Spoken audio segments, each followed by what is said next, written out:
2009, लोकसभा 15। एक बार फिर से doctor Manmohan Singh prime minister बने।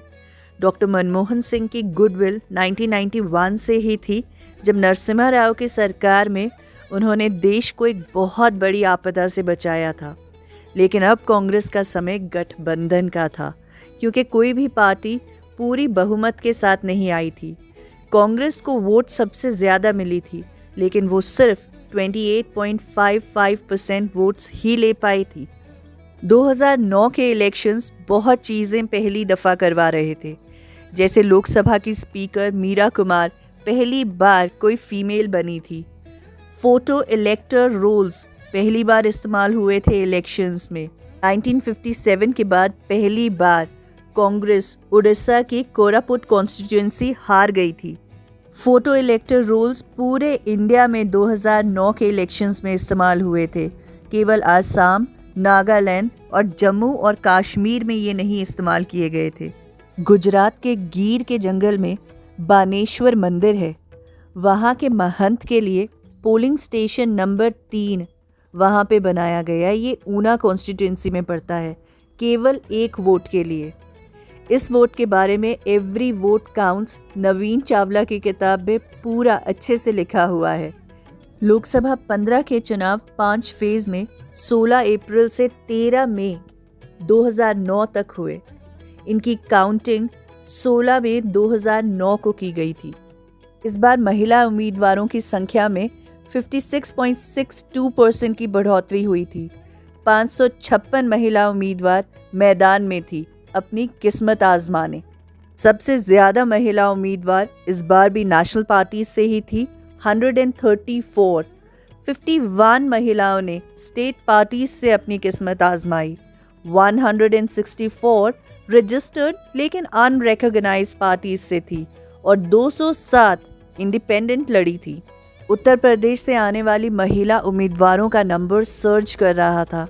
इस बार भी वहां से 100 महिलाएं कॉन्टेस्ट कर रही थी। सभी नहीं जीत पाई, 59 फीमेल्स ही जीत पाई थी। 497 हार गई, जिसमें से 441 ने अपना डिपॉजिट भी खो दिया था। जनरल कैटेगरी में इंडियन नेशनल कांग्रेस को 2006 सीटें मिली थी, बीजेपी को 116, वहीं एसपी को 23 सीटें मिली थी। एससी कैटेगरी में इंडियन नेशनल कांग्रेस 30 सीटें लेकर आगे थी, बीजेपी को 12 सीटें मिली थी, एसपी ने 10 सीटें ली थी। और एसटी कैटेगरी में इंडियन नेशनल कांग्रेस ने फिर से ज़्यादा सीटें ली थी, 20 सीटें, बीजेपी 14 सीटें लेके दूसरे नंबर पे थी और बीजेडी 3 सीटें लेके आई थी। 2009 के इलेक्शंस में 7 नेशनल पार्टीज थी, 34 स्टेट पार्टीज और 322 रजिस्टर्ड लेकिन अनरिकॉग्नाइज्ड पार्टीज। वैसे तो इलेक्शंस में नेशनल पार्टीज का ज़्यादा बोलबाला रहता है, लेकिन जब गठबंधन की बात आती है तो हर एक पार्टी की कीमत से उसे तोला जाता है। ये इंडियन नेशनल कांग्रेस की लगातार डॉक्टर मनमोहन सिंह के साथ दूसरी पारी थी। 2009 के इलेक्शंस के दौरान 499 कॉन्स्टिट्यूएंसीज को डीलिमिट किया गया था। शेड्यूल कास्ट की सीट्स को 79 से 84 कर दिया गया था। सत्ता का चाव एक बहुत बड़ी संख्या को लग गया था। इंडिपेंडेंट कैंडिडेट्स में 60.63% का इंक्रीज हुआ था। Total number of contesting candidates भी बढ़ गए थे, 48.48%। इस बार 8070 लोग अपनी किस्मत आजमा रहे थे। कांग्रेस पार्टी की इस जीत का बहुत बड़ा credit Mahatma Gandhi national rural employment guarantee act को जाता है, MNREGA.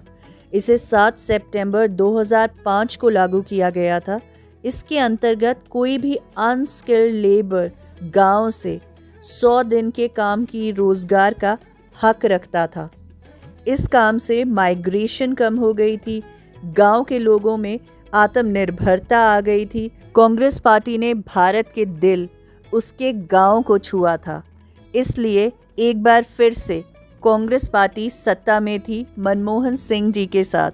Q for watching Himachal wire political videos, जिनमें फैक्ट्स भी हैं, वीडियोस भी हैं और इंटरेस्टिंग स्टोरीज भी हैं। उसके लिए इस चैनल को सब्सक्राइब कर लीजिए, बेल का आइकन प्रेस कर दीजिएगा, ऑल का बटन हिट कर दीजिएगा। जैसे ही नई वीडियो आएगी आप तक पहुंच जाएगी। तब तक अपने वोट को मजबूत करते रहिए, क्योंकि मौका जल्दी ही आने वाला है। जय हिंद।